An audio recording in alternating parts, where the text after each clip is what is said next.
4차 재난지원금 지급을 위한 15조 원 규모의 추가 경정 예산안 오늘 본회의를 결국은 통과했습니다. 자세한 내용 국회 예산결산특별위원회 간사를 맡고 있는 민주당 박홍근 의원 연결해서요. 자세한 이야기 들어보도록 하겠습니다. 안녕하세요. 네, 안녕하십니까. 네. 오늘 본회의 통과한 추경안 전반적으로 어떤 내용들로 구성돼 있는지 좀 간략하게 설명해 주시면 어떻습니까? 네, 이제 이번 추경이 크게 이 코로나19로 피해를 입은 계층을 지원하는 거 하고요. 네. 그다음에 지금 고용 상황이 많이 안 좋거든요. 그래서 이 고용 충격에 대응하는 내용하고, 네. 그리고 이제 방역 대책 이렇게 크게 세 가지 분야로 설계가 되어 있습니다. 그래서 기존의 정부 본 예산에 있는 재원들을 최대한 활용하려고 했고요. 네. 그래서 백신 접종을 제외하고도 810만 명의 국민들이 이번 추경으로 혜택을 받게 됩니다. 그래서 추경 자체는 한 15조 정도 이제 규모인데요. 여기에는 이 소상공인, 농업인, 문화계 이런 이제 긴급 피해 지원이 한 7.3조 정도 들어가 있고요. 이게 한 448만 명입니다. 그리고 네. 고용 취약계층이 이런 위기 상황에서는 가장 어려워하는 분들 아닙니까? 그래서 이런 분들 지원을 위해서 1조 1천억 원에서 한 287만 명이 혜택을 받고요. 그리고 이제 긴급 고용 대책으로 해서 일자리 창출 등에 2조 5천억 이렇게 해서 75만 명 혜택을 드리고, 그리고 이제 방역 대책 강화를 위해서 주로 이제 백신 구입 등이 포함되어 있겠죠. 여기에 4조 2천억 이렇게 편성되어 있고요. 네. 이번 추경에서는 이제 이 소상공인들 피해 정도에 따라서 네. 좀 세분화시켰습니다. 100만 네. 원에서 500만 원까지 여러 안에 구간을 좀 뒀거든요. 네. 이게 가장 큰 특징이라고도 할 수 있겠습니다. 네. 알겠습니다. 일단 예산 정부에서 마련해 오면 국회 가서 일단 감액을 하고 또 증액을 하는 그런 이제 순서로 진행이 되는데 이번에 네네. 여야 간의 이견이 가장 컸던 부분은 어떤 부분인가요? 핵심은 이제 기존 정부 예산의 이 지출 구조 조정을 해서 재원을 만들 거냐, 네. 아니면 그건 그대로 감액도 하고 또 기존 예산의 지출 구조 정도 최대한 해보되 그걸로 도저히 부족하면 증액 사업을 위해서 부족하면 부득이 국채 발행을 일부라도 해야 될 거냐, 이 입장 차이가 초기에 좀 있었는데요. 네. 다행히 이 문제는 이제 해소가 되었고, 그래서 국채를 지금 정부 안에 9조 9천억 발행한 것으로 안을 가져왔거든요. 그래서 그 이상은 더 이상 발행하지 않는다 이번에는, 이렇게 이제 합의가 됐던 것이고, 다만 막판에 농민에 대한 이제 피해 지원을 어떻게 할 거냐에 대한 입장 차이가 있었습니다. 네. 그러니까 여야 공이 지원하자는 입장은 같았는데 여기에 대해서 기재부는 이게 보편 지원 섞이기 때문에 어렵다는 얘기를 했고, 그다음에 그 재원 마련에 대해서 또 기재부는 지출 구조 조정이건 또 국채 발행이가 다 안 된다 이런 입장이 아주 완고했는데요. 네, 네. 이걸 가지고 좀 막판 쟁점이 있어서 원래 예정 시간보다 조금 하룻밤을 넘겨서 처리가 되었습니다. 그래서 이번에 국채 발행이 9조 9천억 원이라고 말씀하셨습니까? 네네, 그렇습니다. 그렇군요. 알겠습니다. 이번에 증액되거나 이제 주로 이제 소상공인, 자영업자 긴급 피해 지원에 사용된다고 하는데 증액되거나 새로 추가된 대상이 있다고 하는데 어떤 부분인가요? 우선 이제 제가 아까 여러 구간으로 세분화했다고 하지 않았습니까? 네네. 그래서 이제 국회에서 증액된 것이 전체적으로는 그 구간이 조금 바뀌었습니다. 가령 정부가 제일 처음에 가져온 것은 집합 금지 연장은 500만 원, 집합 금지 완화업소는 400만 원, 그다음에 집합 제한업소는 300만 원, 그다음에 20% 이상 매출이 감소한 경영 유기업체는 200만 원, 그리고 네, 일반 업소 중에서 매출이 줄어든 데는 100만 원 이렇게 이제 가져왔거든요. 근데 그걸 매출을 20%에서 40% 감소한 것뿐만 아니라 40%에서 60% 구간은 250만 원, 그다음에 60% 이상 감소한 이 경영 유기업종은 300만 원 드리는 것으로. 그런 데가 이제 가령 지금 계속 제기가 됐던 여행사 있지 않습니까? 여행업 그렇죠. 이런 데가 이제 그 300만 원씩 네. 국제 심사 과정에서 이제 100만 원을 더 추가해서 드리기로 한 거고, 공연 전시업 같은 경우가 한 40%에서 60% 매출 감소로 보여져서 여기 한 2만 8천 명한테는 250만 원씩 지급하기로 하고,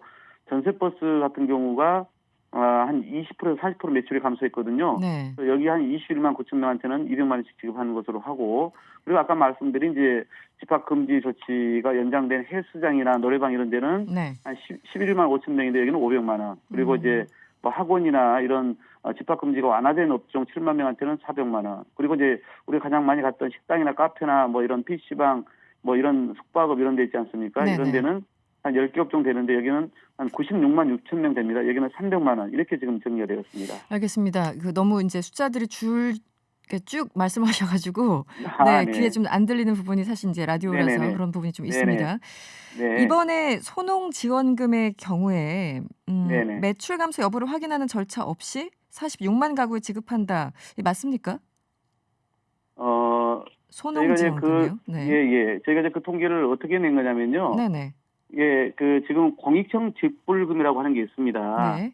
그래서 제가 이제 농업 지원을 이번에 어떻게 할 거냐 해서 실제 그 피해를 받은 그 농가들이 있거든요. 그건 그대로 저희가 별도로 지원 방법을 예산에 담아놨는데 네. 농업계에서 농민 쪽에서 이제 한 번도 이런 재난 지원을 받지 못했다고 해서 강한 요구가 있었거든요. 그래서 이걸 마지막 공개한 끝에 제가 46만 가구의 이 소규모 영세 농가 또는 이 어가 수산 쪽이죠. 그다음에 임업하시는 분들 이렇게 해서 46만 가구를 했습니다. 그 기준은 네. 이 소농 직불제로 받고 있는 43만 가구의 농가가 있거든요. 여기는 0.5 헥타르 이하의 소농들입니다. 그래서 그런 식으로 해서 상대적으로 영세한 데를 기존에 또 지원을 다른 어떤 그 사업으로 받았던 이런 기준을 삼아서 저희가 정리를 한 것입니다. 알겠습니다. 이번 추경안 통과로 현재 그 국가 채무가 약 네네. 966조 원이 될 텐데요. 네네. 이제 한 번 더 편성을 하다 보면은 이제 나라 빚이 1,000조 원대가 시작된다라는 우려가 분명히 있습니다. 이 부분은 네. 어떻게 보고 계십니까?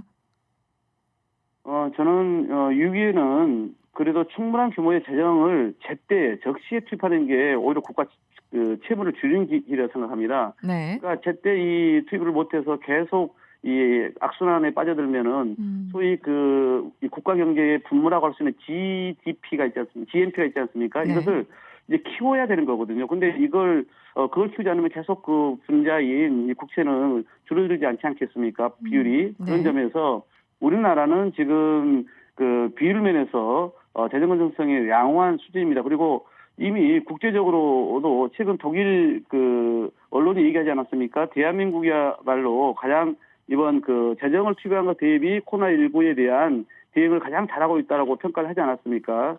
그런 점에서 저희는 지금은 국가 부채가 좀 늘어나는 것을 감내하더라도 위기에 대응하고 경기를 회복시키는데 투자하는 데 집중할 수밖에 없다 이렇게 보고 있습니다. 네. 그 홍남기 경제부총리 브리핑을 이제 하면서 증세 관련 검토는 없었다. 이렇게 확실하게 얘기를 했는데요. 의원님께서는 증세 논의 필요하다 보십니까? 어떤 입장이신가요? 그래서 이제 이런 그 보편적 증세는 코로나19 상황이 마무리될 때까지는 저는 고려 대상이 아니라 보고요. 우선은 이제 혹시 어떤 세금을 거둘 수 있는 사각지대가 없는 이걸 먼저 좀 살피고 그런 걸 네. 해소하는 게 우선이고요. 또 거래의 투명성이라든가 뭐 이런 뭐 불로소득이나 이런 것들을 우선 좀 하는 게 맞다 보고 있고요. 말 그대로 증세와 관련된 것은 이번에 뭐 전혀 가정성 논의가 없었고 향후에 그런 부분들은 정말 국민들의 그 동의를 구해서 사회적 합의를 통해 정리를 해야 될 문제 아니겠습니까? 네. 그래서 저희는 그런 점에서 봤을 때 지금은 그런 증세 논의는 현실적으로 지금 국회에서 논의할 타이밍도 아니고요. 지금은 오히려 그 4월 국회를 좀 열어서 저희 당이 제기한 상생연대 3법 같은 게 있거든요. 그러니까 그런 부분들을 좀 통해서 해야 되고 더구나 전 국민 지금 소득 파악이 정확하게 안 되고 있는 상황입니다. 네. 그래서 그런 시스템을 또 우선적으로 갖추는 것이 좀 필요하겠고 제가 말씀드린 그 상생연대법에는 이런 이제 코너를 거치면서 이득을 많이 남긴 기업이 있지 않습니까? 네네. 그런 것을 이제 어떤 사회적 합의와 제도에 의해서 공유하는 것에 대한 이런 것들은 이제 검토가 단계적으로 필요하다 이렇게 보고 있습니다. 알겠습니다. 당장은 어쨌든 증세 관련해서 검토하지 않고 있다. 지금 네. 경제가 좀 정상화된 이후에 논의할 부분이다 말씀을 해주셨고요. 사회적 합의라고 하는 것은 결국은 우리가 지금 저부담 저복지 국가 아닙니까? 그런데 앞으로 이제 고령화 사회에 저출산 가면은 복지 수요가 크기 때문에 네. 우리가 유럽이나 선진국처럼 복지 혜택을 누리려면 그러면 결국은 중부당 중복지국가로 가는 것에 대해서는 여야가 공히 얘기를 하는 거거든요. 그러면 네. 그 재원을 어떻게 만들 것인지는 여당의 문제만도 아니고 야당의 문제도 아니고 이것은 국민적 합의와 정치권의 큰 어떤 이 타협이 필요한 지점이라 네. 보는 것이죠. 예. 알겠습니다. 4차 재난지원금은 언제부터 지원이 되나요? 부분은 오늘 이제 마침 저희가 아침에 국회에서 네. 본회의를 통과하고 나서 오후 3시 반에 국무회의에서 이 추경 배정 계획을 의결했습니다. 네. 그래서 우선 소상공인 버팀목 플러스라고 하는 자금이 있거든요. 이게 이제 아까 말씀드린 100만 원에서 500만 원 나가는 건데 네. 이 1차 이 지급 대상자들이 한 270만 명 되는 분들인데 이분들한테는 당장 다음 주 월요일 날 안내 문자가 나갑니다. 그러면 이제 신청을 받아서 집행이 되기 시작할 거고요. 네. 그리고 이제 나머지 분들은 이제 별도로 매출이 감소했는지 증빙이 필요해서 아마 4월 중순에 지급될 것으로 보여지고 있고, 그리고 이제 긴급 고용과 관련해서 이 특고나 프리랜서 분들 있지 않습니까? 네. 예, 그분들에 대해서는 30일부터 이제 지원금이 지급될 겁니다. 그러니까 그분들이 한 70만 명 되는데요. 그리고 이제 새로 이 특고나 프리랜서 중에서 이제 또 신청을 해서 심사를 해야 될 분들이 한 10만 명 있는데 네. 이분들은 아마 심사를 거쳐서 한 5월 말에 지급될 걸로 이렇게 보여지고 있습니다. 네. 저 문자를 주셨는데 이 7796번님이 전세버스 네. 기사도 지원금 받나요? 이런 문자 주셨는데 아까 전세버스 지원된다고 네, 말씀하셨죠? 그렇습니다. 이번에 저희가 3만 5천 예, 명 어렵게 대상. 네네. 예, 국회에서 증액을 저희가 했습니다. 그래서 정부를 기재부를 저희가 설득을 결국은 했고요. 네. 그래서 아까 말씀드린 것처럼 전세버스 분들도 저희가 3만 5천 명한테 70만 원씩 드리는 것으로 이렇게 저희가 의결을 했습니다. 네.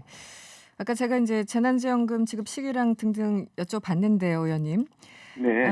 이제 야권에서는 계속 일관되게 주장하는 게 있지 않습니까? 정부가 지난해 21대 총선을 앞두고 재난지원금을 지급했다. 이것이 상당한 영향을 미쳤다. 이렇게 주장하시는 분들이 계십니다. 아시겠지만요.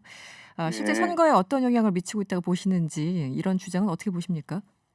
글쎄요, 저는 이번 추경 처리에서는 여야가 없었다 보는데 그만큼 우리 민생의 현장이 하루하루가 위태롭고 또 삶에 바짝바짝 타들어가는 고달픔을 알기 때문에 네. 우리 여야 원내 지도부가 일자를 정했고 저를 포함한 간사들이 철저하게 심사를 해서 거의 일정을 지키면서 처리를 한 거거든요. 그러니까 네네. 이건 선거와 무관하게 오로지 지금 경제 상황과 고용 악화 그리고 지금 이 소상공인들과 피해 계층을 중심으로 하는 현장의 요구에 하루라도 빨리 한 푼이라도 또 한 명이라도 더 많은 분들께 드리자고 하는 그런 취지에서 우리가 네. 심사를 하고 지급을 하는 것이지 선거를 염두에 두고 있다 이렇게만 보지 않습니다. 예. 네, 알겠습니다. 오늘 말씀은 여기까지 듣겠습니다. 고맙습니다. 네, 고맙습니다. 네, 지금까지 더불어민주당 박홍근 의원이었습니다.